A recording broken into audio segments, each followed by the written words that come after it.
man by the name of Zoran. Oh, hey, we've got one of those. Yeah, we do. Zoran. He's right here. There he is. No, Zoran. Hey guys, my name's Anna, and this reaction comes from Dead Meat. This is Predator, Killer of Killers 2025 kill count.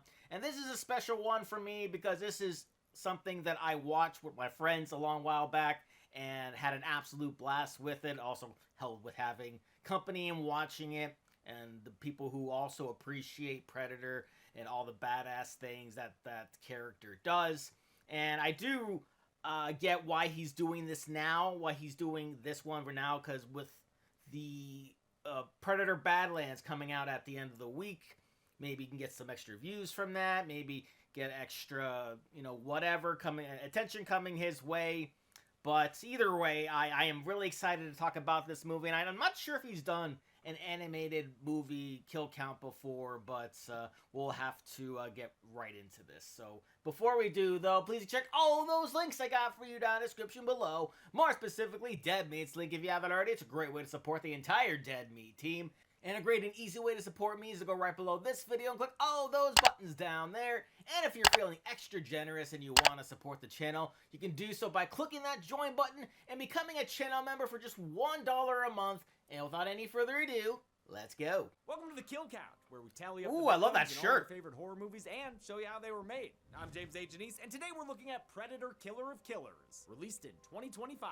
Killer of Killers is the 6th feature-length entry in the Predator series. It comes 3 years after Prey, the shockingly good installment that saw the job fighting Comanche warriors in the 18th century Great Plains. Prey's director Dan Trachtenberg was given the chance to expand the Predator universe further, and another live-action film was soon announced, Predator Badlands, which releases to theaters next week. But before you could finish the pet goat, news of a second Predator follow-up hit the trades. Turns out Trachtenberg had secretly been working on an animated installment called Killer of Killers. Prey opened the door for Predators to fight people from different historical periods, and Killer of Killers delivers on that potential. Oh, it sure does. I think the expected thing for us to do was to thrust the Predator into another time period.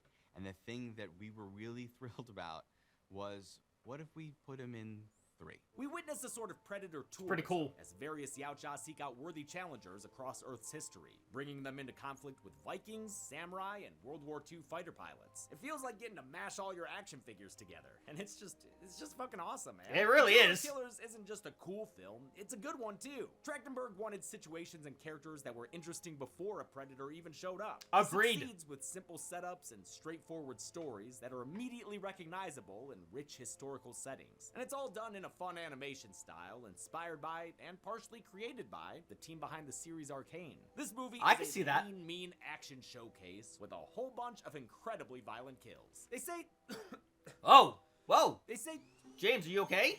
Zoran, what is this? Zoran? Stay back, sicko. I can't be getting sick, so just... Oh my God. Well, I treat you with this great new remedy I heard about. Just gonna suck that sickness right off. That's not how that works, Zoran. Stop! There's no way that this is effective or sanitary. You can't just believe everything you read on the internet. You've got to talk to healthcare professionals. People who are trained and understand your like personal ZocDoc. needs. And today's sponsor, ZocDoc, makes it easy. Hey! ZocDoc allows you to search and compare high-quality in-network doctors and click to instantly book an appointment. Okay, well, that's okay. I don't really have time to... What, to find a doctor? Good thing ZocDoc makes it easy. You're able to filter from over 100,000 doctors from any specialty based on patient rating, distance, and whether they're under your insurance. Then you can see actual appointment openings and instantly book a time slot that works for you, with many available in just 24 to 72 hours. Okay, fine. But when my new doctor tells me about the wonders of vacuum healthcare, there's sure gonna be a... Vacuum healthcare? I'm vacuuming off of this, too. Zoran! Facial alone keeps me youthful looking.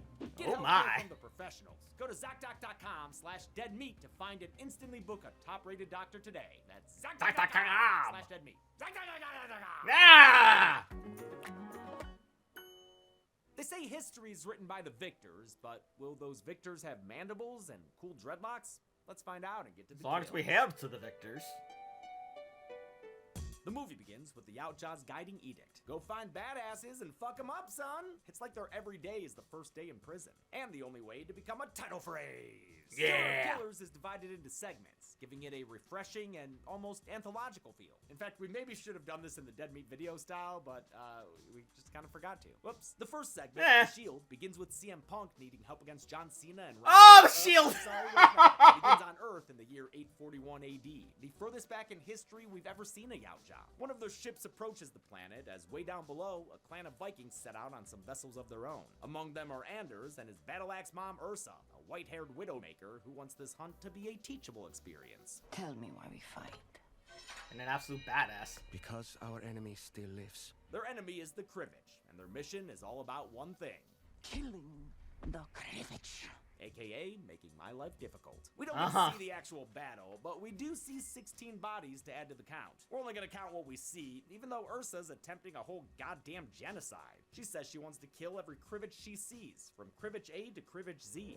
The themes of historical violence and genocide that drives people out of their homes connected with co-writer Micho Robert Rutare, since he's half Rwandan Tutsi. Rutare penned the screenplay alongside Trachtenberg, helping flesh out his initial ideas about the Predator's opponents in each segment. Ursa has left one prisoner alive for a piñata party interrogation. She's trying to find the Krivich leader, a man by the name of Zoran. Oh, hey, we've got one of those. Yeah, we do. Is Zoran. He's right here. There he is. Gonna get me killed. No, Zoran. You touched my titty. I just thought you'd want to hang out with your buddy Brock Powell, who voices this Krivich henchman. Brock's a good friend of ours and has done voice work for Dead Meat before. Oh yeah, critters! The hench Krivich tries to be tough, but Ursa's gonna hack him apart. I mean, she's got an army, and she'll teach Anders how to act like a man. But even though she tells Squirt to get to killing, he can't do it, so she handles business by cutting the dude in half at the waist. Seems like a good reason to worry. Ursa is voiced by Lindsay Levanchi, who appeared in the Scream MTV series, while Anders is voiced by Damien Haas. He's best known to Damien! member of Smosh, and he's also helped Chelsea a ton in her voice acting career. Thanks, Damien, to help motivate That's Anders. awesome! Like Ursa, I didn't know her that! family's history with Zoran. Love When me she was some a little Smosh. girl, Zoran and his men slaughtered her people, pushing them out of their land and adding at least 5 Vikings to the kill count. Ursa's father Einar was injured during the battle, and Evil Z-Man gave the daddy-daughter pair 2 options. He would either kill Ursa right there on the spot, or he'd let her live as long as she killed her pops. Einar wanted her to live so she could get vengeance on Zoran later, so he gave her a pep talk. You will find strength in this. And told her to be a good little girl, helping her kill him so she could live to fight in the future. Einar's badass status is solidified by his voice actor Doug Cockle, aka Geralt of Rivia from the Witcher game. Nice. Ursa's forced fratricide has haunted her and made her the bloodthirsty monster she is today. What she doesn't know is that there's an even bloodthirstier monster watching from afar, a big bad Pretty Man who's been tracking them since the battlefield earlier. He's still browsing in incognito mode because he hasn't yet found an alpha worthy of fighting. In the morning, the Vikings make their way to Zoran's stronghold full of Krivich. The Krivich were an early Slavs tribe, and yes, our Zoran is also Slavic, but his lineage is Southern Slavs since his family's from Serbia. The Krivich were East Slavs, closer to Russians and Ukrainians. Though Makes the sense. segment isn't based on real historical figures, it was inspired by the conflict between Varangian Vikings and local Slavic populations. Ursa knocks on the front door with nothing but her shields. They serve her just fine in decapitating one Krivich Bam! clansman, kicking off a very violent minute-and-a-half long one-take. During it, I counted 50 kills by going frame by frame and including anyone slashed with a blade, meaning Anders gets a kill counted when he takes a dude out with a spear. Most of the kills came from Ursa running amok with her shield, which provided a lot of good creative carnage. Kills came from her lieutenants, the wolf-head-wearing Gunner, the big old beardy Ivar, and the crazy lady Freya. What a gang of lovable misfits. Hell I didn't yeah. count dudes who just got tossed aside or hit with a blunt object like a spear pole, but I did count all 13 guys who got crushed by a falling tower, and made sure not to double count them when Ursa double tapped a few. The final kill of the sequence is a bookmark to the first, another badass shield decapitation. Hell While yeah. Animated Wonder doesn't have the same challenges as live action film, this is still an impressive feat of It sure choreography and is. pacing. And also like render time, probably. Killer of Killers was animated by The Third Floor, whose CCO Josh Wasung also served as the movie's co-director. The studio was normally known for pre-visualization. Killer of Killers marked their first foray into full-scale feature animation. Instead of working in industry-standard programs like Maya or Nuke, Killer of Killers was created entirely in Unreal Engine using a custom real-time animation pipeline. I could Over see 100 that. artists worked on this thing at the same time. What? One of their biggest inspirations was Arcane, whose lead animator Stephen J. Meyer was brought in as head of character animation. Similarly to recent movies like Into the Spider-Verse, much of Killer of Killers was animated on twos, meaning characters had one pose every 2 frames. It's a style that harkens back to stop motion and older animation studios, who shot on 12 frames per second instead of 24 to save time and money. Okay. It was all really as an effort to nod to historic, history of animation, but also so that we could pause it any given time, have no motion blur, and for it to look like the whole thing was illustrated and painted. The animators They nailed switched it. back to the more traditional one pose per frame for more action-oriented scenes, like major fight scenes and specific vehicle and camera movements. With his men dead, the only one left is Zoran himself. Ursa makes her grand entrance. My name is Ursa, daughter of Einar. But Zoran says he doesn't even remember anyone named Elmer, and basically I don't tells him to even get know back who in the you pit. are. His words seem to rattle Ursa, but no worries, because Anders is able to step up and step in to defend his mom. It's a pretty sweet moment as far as violent Viking revenge killings go. What a sweet Sure. son Anders is. But when you beat the man, you then be the man. So his victory is cut short by a sonic boom sucker punch. The Predator has finally found an alpha. Kinda. So he's entered the battle, and he has one chonky boy. The Sure Vikings is. call him Grendel, the monstrous villain of the epic poem Beowulf. But the wiki refers to him as the Brute Predator, so yeah, we'll go with that. Old Broody makes short work of the assembled warriors, massacring 2 of the nameless grunts before moving on to the lieutenants. He drives Gunnar into the ceiling like a lawn dart head first, and splatters Freya against a load-bearing pillar, Bye, leaving Freya. spikes in her face. After checking on Anders, Ursa and her second-in-command Ivar attack together. The Brute Predator packs a powered-up punch, thanks to that sonic prosthetic arm, and it lets him turn Ivar into one of those Mortal Kombat spine trophies that Yautja frickin' love. Anders joins in with the spear, but it's a fight he can't win, so Ursa assists by further destroying the building's structural integrity. Anders is trapped beneath the debris, but Ursa blocks the Brute's, what is that, a down-forward low punch probably? With her handy shields. Yeah. The attack still destroys one of them and sends her and the rest of the building crashing into the frozen lake below. A jump scare, avenge me, wakes her back up, allowing her to swim up to an air pocket. In an awesome shot, we see her waiting as the Pretty Boy approaches from the other side of the ice. It looks like he spotted her, but turns out he hasn't, cause that dummy relies on heat. He can't see shit! Haha, stupid ugly motherfucker. Seriously though, this is what hulked out Predator. Like, you know he was crushing beer cans on his head back at U of Pred. Nah, U of Pred. I mean, you know this guy went to Predator State. Ursa has a Oh, brief rest and snap. covers among the Viking ship graveyard. The Brute Predator blasts his way through the place, but it's Ursa who gets the anchor drop on him. She taps out the ice cube and don't break the ice, and sends both of them into the watery depths below. Grendel gets caught up in the anchor's chain and very nearly takes Ursa down with him. But after a short tussle, she baits the Predator into firing his sonic boom, sending him to his sonic doom with a mouthful of anchor. Get wrecked, dude! You know, like, Bye-bye. get wrecked? Yeah? It's good. Ursa is sent flying up to the lake's surface. Good job, lady. You successfully defended your son. Oh, shit. No, Anders, what are you no. doing bleeding out in the snow? Your mom just killed a predator. You should be proud of her. But this ungrateful snot doesn't care, and he dies from his injuries. He in doesn't his care and he mother's arms. dies. Keep playing yourself, Ursa. God. You tried. As she grieves, the scene fades away and reveals she's aboard some sort of futuristic prison transport. She ain't alone either. She's got a meditating cellmate who takes us into the next segment called The Sword. It starts with a poem. この葉は共に育つが兄ゆえ共には散らぬ It's 1609 in the Edo period of Japan. Brothers Kenji and Kiyoshi love to tee-hee together, raking up the Tee-hee. forest in the most inefficient manner I've ever seen, and fishing for killer clowns. Sorry kids, I don't think that river has a sewer. But their dad is a samurai warlord who needs a worthy heir. He makes them engage in blood sport, probably so he can film it and sell it as bloody boy battles on the internet. Kenji doesn't want to take the bait, but Kiyoshi's all like, fuck that man, I want to wear that sweet helmet when I'm older. He charges at Kenji and beats his brother down, drawing blood and achieving the ultimate victory, being daddy's #1 candy baby. Yeah, Kenji, keep running, little bitch! 20 years later, their father passes away, leaving his legacy to the now adult Kiyoshi. Little does he know, Kenji has returned as a fully grown and bearded, swamp man with a plan.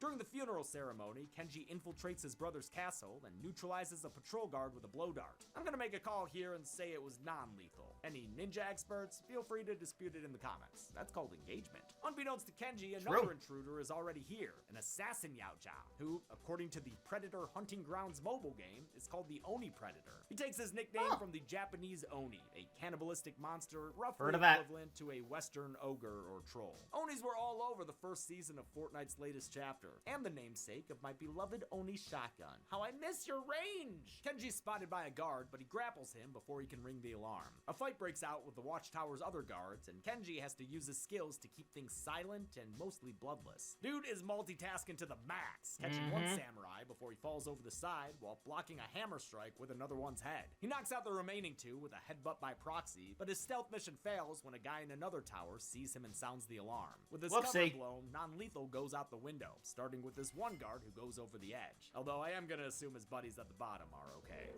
Kiyoshi and his men put the place on lockdown, shutting themselves in only to get smoked out. Amidst the confusion, Kenji cuts through 6 samurai, leaving just him and his brother after the smoke clears. Trachtenberg came up with the feudal Japan segment first, based on the popular pop culture matchup between ninjas and samurai. It was also the Predator setting that I most wanted to see after Prey. Let's see a samurai version. I love how this segment doesn't take the same approach as the first one. Like, it's not opposing ninja armies or anything. It's just one brother infiltrating his former home to kick his brother's ass and end a 20-year grudge. Kenji attacks, using his ninja's arsenal of weapons to show off plenty of cool combat. I like that his chain whip thing can be used for offense, defense, and mobility. Now, if only it restored health and shields and provided cover, it would handle everything. Their fight extends into the rafters and gets taken to the throne room, like an actual one, not a bathroom, where Kiyoshi equips his armor fast enough to fend off his attacks. After a lengthy clashing of blades, Kenji gets his brother on the ropes. But turns out he's not here to kill him, he's just here to make things even by giving him a matching cheek scar. Too bad their pops cheaped out on this temple's construction, because Kiyoshi falls to his apparent death way down below. Kenji has no idea how to feel about that, so he reflects on the man who tore them apart, only for the Oni Predator to tear through his reflection, closing his papa's mouth and into the fight. Kiyoshi's remaining guards have been trying to break in, so Kenji opens the door and feeds them to the beast. One guard is quickly dispatched with a Billy Hitchcockian decapitation. His buddy gets pinned to the wall by the Predator with the same chain weapon. The last guard tries to flee, but gets impaled by a spear that opens up to cut him in half. Hell yeah. Kenji observes his new foe, but ain't no hiding in the shadows from heat vision. The Oni Predator sets off after him, eviscerating 2 more unlucky guards who happen to get in his way. An explosive charge blasts Kenji onto the rooftops below, but he manages to get the drop on the Oni with a toe tapping. After a radical rooftop surfing set, Kenji sets off one of his gender reveal bombs to find his invisifoe. He delivers 2 knife throws into his torso, then takes a tumble through a window and straight off the side of the castle. It's a steep fall, but Kenji survives by landing in the castle's moat. Of course, as the lack of kill graphic indicated, Kiyoshi did too, and bro's still fit enough for a fight. Kenji quiets his brother down, which feels like a good time to point out this segment's silence. Aside from the opening narration, it has had absolutely no dialogue. Instead, the story's been told entirely through action, and to make sure that action was good, Trachtenberg brought in Prey's stunt coordinator, Jeremy Marinus. Marinus and his team worked extensively on this segment, choreographing fight scenes with historical weapons and accurate martial art forms. The Oni Predator attacks the pair, but Kiyoshi unexpectedly saves his brother, taking a double blade to the gut in the process. Kenji returns the favor by saving his head from that expanding spear. They join forces and use their swords to defend their necks from going the way of this tree trunk. I love the chainsaw-like effect the grappling chain has when it cuts straight through it. Yeah, Kenji it's pretty stabs incredible. The Predator in the arm, causing him to miss Kiyoshi and spill his explosive goodies on the ground. The Predator eventually sword fights Kiyoshi to submission, but when he grapples with Kenji, his crane game pulls back the wrong kind of prize. He messes him up, but he's not quite ready for his kill graphic yet. For that, both brothers retrieve their weapons and face each other once more. But they're not gonna fight each other. They're just waiting for a leaf to show them where to strike. With that knowledge, they charge at each other and work in tandem to turn the Yaochai into a sushi roll. Bye-bye! A premium one, too. Cost you extra. Call that shit the fluorescent roll. With their foe vanquished, Kiyoshi begins to succumb to his injuries. He repeats the segment's opening poem, but this time Kenji adds a follow-up verse. されどは一人ではござりませぬ。一人ではござりませぬぞ。弟よ。 Both brothers are voiced by Louis Ozawa, who previously played Yakuza assassin Hanzo in 2010's Predator. Oh, that's in fact, cool. These brothers may be part of the same family line as Hanzo, if the internet is to be believed. And the internet never lies. With their relationship reconciled, Kiyoshi sadly dies beside his brother. Kenji fades back to his present prisoner status, where we see a third and final cellmate wearing old-timey dog tags. Glenn Miller's In the Mood plays us into the final standalone segment, called The Bullet. It begins in Florida in 1941, where Latin American John Torres loves driving fast and sounding like a dog. But he's got bigger dreams than driving around on land. He wants to drive around the skies too, and pollute the fuck out of the place. Jeez. But he'll need to up his mechanic game if he wants to be like Owen Wilson in Life Aquatic. I'm a pilot. So far, he's been relying on his dad, a vibes-based mechanic who fixes cars like Owen Grady tames dinosaurs. But it's time for Torres to get his head out the clouds and bring him back down to Earth, because his ass just got drafted into a little thing called World War II. Maybe you've heard of it? I'm done bailing you out, mijo. You have to bail yourself out from now on. 1 year later, Torres is on a battleship, or carrier, or whatever the proper name is for this big-ass boat, in the North Atlantic campaign, which lasted pretty much the entirety of the war. The segment's titular bullet is an old Wildcat fighter that Torres has been fixing up in his free time, to mixed results. He'd rather be up in the sky with the rest of his squadron, but he's still getting told no by an old dude in charge, in this case, Commander Vandenberg, or Vandy. Sir, I'm a pilot. Doesn't look like it to me, son. An alarm bell sends everyone top deck, where some of their pilots have been wiped out by an unknown enemy. I never seen anything like it. Hooks in the sky! Hooks in the sky! Vandy takes their squadron, the Texas Aces, to meet their airborne adversary. Torres stays behind to examine the mysterious weapon that brought down their planes. It's seemingly impenetrable until he hits it with heat. Then it nearly kills his garage buddy Delgado and drags a fuselage to parts unknown. Oopsie. Torres isn't sure what they're dealing with, but it sure ain't good. Unfortunately, there's no way to radio a warning to the Aces, who are currently in a dogfight with French fighter planes. If you're wondering why the US are fighting the French here, it's because they're Vichy fighters, French collaborators of the Nazi government after the invasion of France in 1940. You know, little bitches. This air fight is shown in bits and pieces, but we do see at least one Vichy plane get shot down by the Aces. Meanwhile, Torres decides to deliver the warning himself in the bullet. He fixes it up best he can, but it's not until he remembers his training that he's able to use the Force and become one with the plane. Upon Use launch, the Force. plane mistakenly believes itself to be a boat, but eventually he gives the craft a reminder of its airborne abilities and takes to the sky. He arrives just as his squadron shoots down the last of the Vichy fighters. Haha, get fucked! Torres tries to tell them they've got bigger problems to deal with, but it's too late, as one of those hooks yoinks an ace into a distant explosion. We don't see the scale of their enemy until another fighter crashes into their cloaked assailant. A giant Yautja fighter ship. Oh man, this is the Tantive 4 versus the Devastator all over again! The craft is helmed by a predator who looks like a goddamn space pirate. Seriously, this dude could have been in Disney's Treasure Planet. To help design the movie's probably. Yautja, Trachtenberg brought on effects artist Alec Gillis as an advisor and designer. Gillis previously did practical effects for Prey, but was excited to work on an animated film, since it meant his designs weren't limited by the need to fit a human performer. Trachtenberg wanted to expand the world of Yautja and showed that this species is just as varied as human beings. He wanted to avoid the Star Wars trope, where, for instance, all the Wookiees on Kashyyyk look like Chewbacca with little variation. Yeah, that's fine, dude, as long as Yautja still get to celebrate Life Day and watch VR porn or whatever Itchy was up to. Oh We've my. seen the Yautja use more advanced tech than their foes before, but it feels especially unfair here as this pilot trumps the Aces. He disassembles one plane with a hook that yanks its pilot straight out the cockpit in an awesome shot. I remember they used this shot in the trailer, and it was hype! Another hook sends one Ace swinging directly into one of his buddies for a double kill. And a final fighter pilot is killed when the Predator roasts him alive. Wait a minute, I thought jet fuel can't melt Texas Aces. Huh, guess I was wrong. The resulting explosion sets one of Torres' engines on fire, forcing him to go out on the wing to put it out. What the hell are you doing? What the hell am I doing? Oh, Ah! we're doing those kind of quips?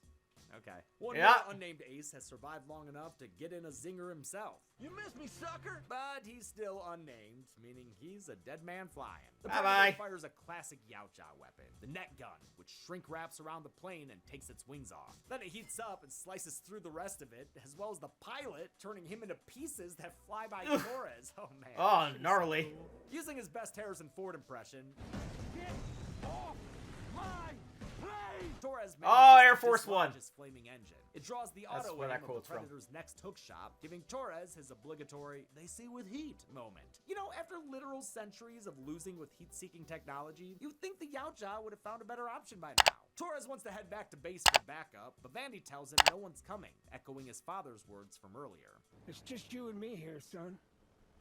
No one is coming to bail us out. Vandy is voiced by Michael Biehn, last seen on the Kill Count in Terminator and Aliens. With his Oh, appearance here, that's cool. Biehn joins Bill Paxton and Lance Hendrickson as the third actor to fight a Terminator, a Xenomorph, and a Yautja. Quite That's the cool. exclusive club. Torres hatches a plan to trick the Predator's heat sensors. He and Vandy fly so high into the sky that the atmosphere starts freezing their planes. At the last minute, Vandy decides to sacrifice himself to buy Torres some time. Torres, you're flying now. He can fly now? Ah, damn it, now I'm doing it too. Ah! When Torres shuts his engines off, Vandy keeps his red hot and allows the Predator to laser lasso his plane. It's a noble death, but still a graphic one, as his head is taken clean off. Holy shit. I thought he'd go out with more dignity. Damn. Co-writer Rutare wanted this movie's deaths to be over the top, to make the audience laugh with shock at the brutality. You know, the old Mortal Kombat approach.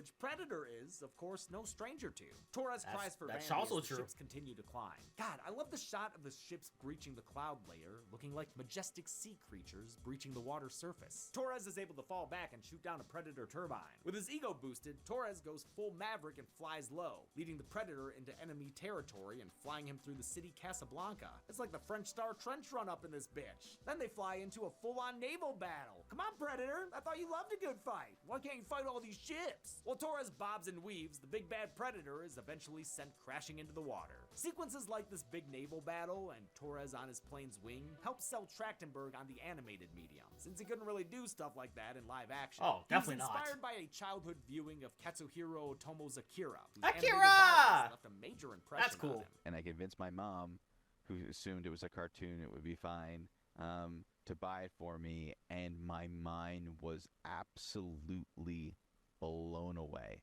Unfortunately, I'd it imagine takes so. more than a simple crash to keep a good Yautja down, and his ship rises up like an invisible shark, which is probably the plot of like Sharknado 7 or something, I bet. What's Could be. funny is that I wrote that joke before I learned that co-writer Rutare actually developed 5 of the 6 Oh my god, no way! The more you know. Torres grabs his sentimentals and prepares to bail on the bullet. When the Predator shoots his hook, Torres returns the plane to sender.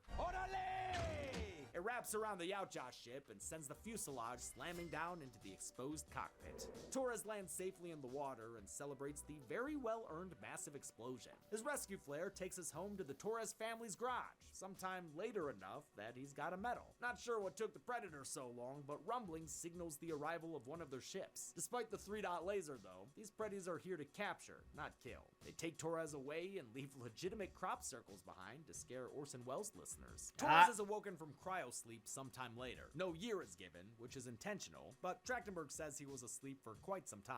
Yautja guards outfit him with new neckwear, and he's thrown into the cell with Ursa and Kenji. That brings us up to the current timeline for this final segment, the battle. The language barrier between the characters makes it hard for them to communicate. Torres knows some Japanese from training, but it's so basic it might as well put on Uggs and order a pumpkin spice latte. Don't need Duolingo to understand this Genosian-looking arena, though. Thing pretty much says you're fucked in every culture. Turns out we've been witnessing a sort of tournament of champions, with the victors of various Yautja battles being brought in to fight the arena's master of ceremonies. The Predator Warlord.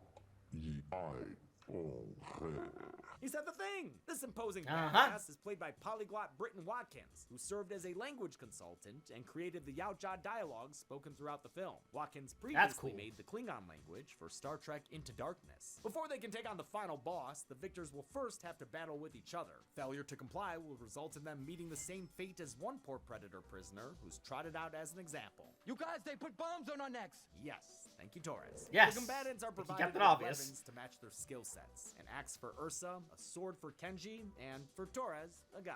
This isn't even from my century. Yeah, but it is from the end of Predator 2, where it was gifted to Danny Glover for surviving. Its origins were then shown in Prey, where Italian translator Raphael Adolini gave it to Nadu in exchange for healing his injuries. The characters' differing personalities kick into gear. Vengeance-driven Ursa immediately attacks, now determined to avenge her slain son, Anders. But Kenji knows that to defeat the Yautja, they've got to work together. Yeah, Ursa's not a fan of that idea. Nope. She does, however, give pause when Torres reminds her of her special boy. But since things are looking too chummy in the pit, the Warlord adds a new enemy to the mix. Oh shit, we really are getting Geonosian up in this bitch. And the Reek equivalent secures a kill by chomping down a Yautja, leaving only its forearm. Huh, I wonder if forearms are like the shrimp tails of predators. Now with a common enemy, Torres tries to rally the troops. Listen to me. One of us might win today, but nobody is gonna survive this place. But then the common enemy gulps him down. Womp womp. Having gained and lost a surrogate son in record time, a newly enraged Ursa, or I guess continued enraged, that chick is always PO'd, joins Kenji in slicing and dicing this beast to bits. Ursa loses her axe, so she switches to a makeshift shield, allowing her and Kenji to both do battle with their respective segment titles. Torres, meanwhile, has been swallowed whole, allowing him to get his hands on the hand of that guard from earlier. Ursa helpfully slices him an escape route before she and Kenji put the monster down with a collaborative throat cutting. Very His nice. body is taken out by the cleanup crew, with Torres still tumbling inside. That leaves Ursa and Kenji for a one-on-one battle. I love the way the Old Norse and Japanese languages are translated with their own unique subtitles. Remembering his brotherly Yeah, I duel, love that Kenji too. lays down his sword, opening both of them up to an explosive elimination. But the boom doesn't come thanks to Torres, who somehow figured out how to disable their collars. Hey guys, remember me? God damn it, Torres. Your quips are taking this movie from a 10 to a 9.5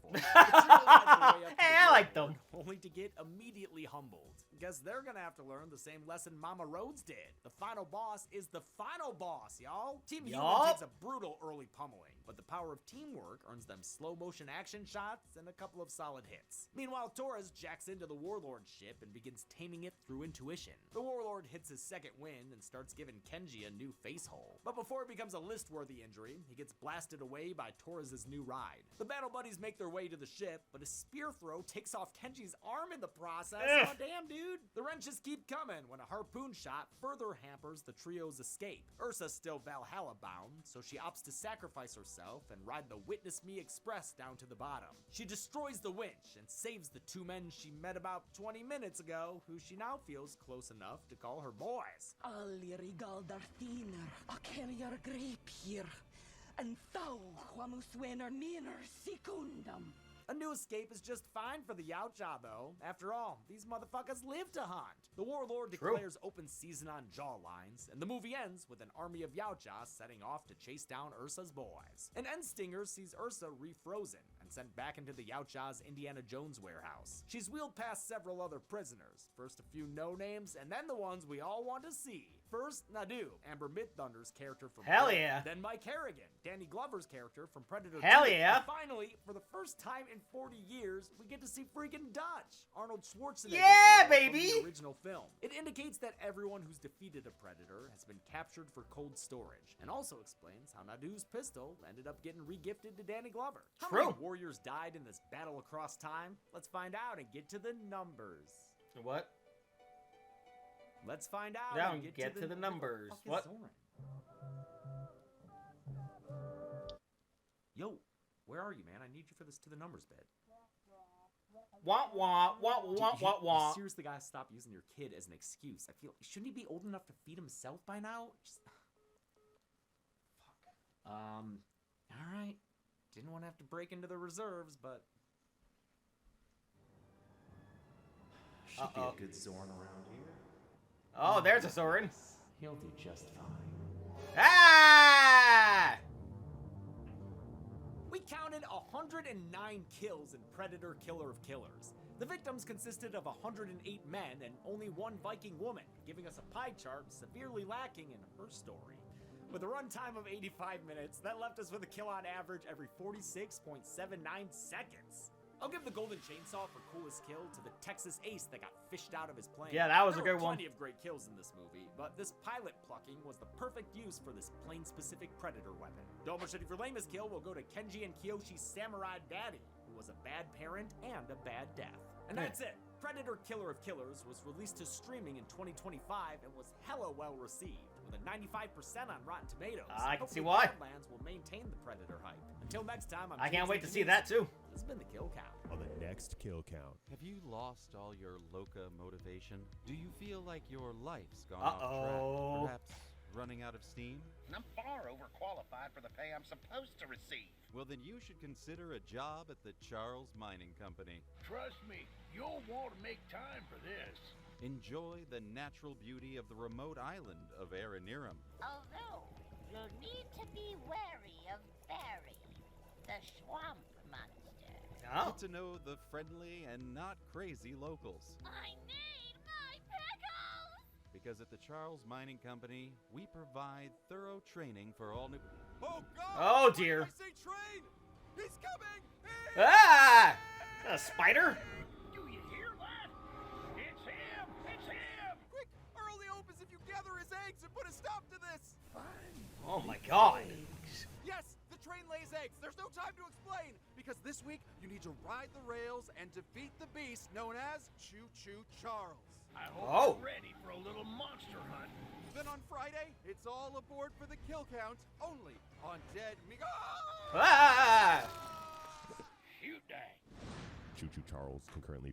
Jesus. Wow, that looks like one hell of a game. And this was one hell of a movie. I love the fact, or at least the idea, of Predator hunting down all of Earth's killers over the centuries. And their sort of very unique individual stories that they have going on. I feel like my favorite one was the World War II era. I mean, don't get me wrong, I love samurai fights, I love Viking fights, but the creativity from the World War II battle was pretty damn cool, and that's always been a piece of history I've been super fascinated by.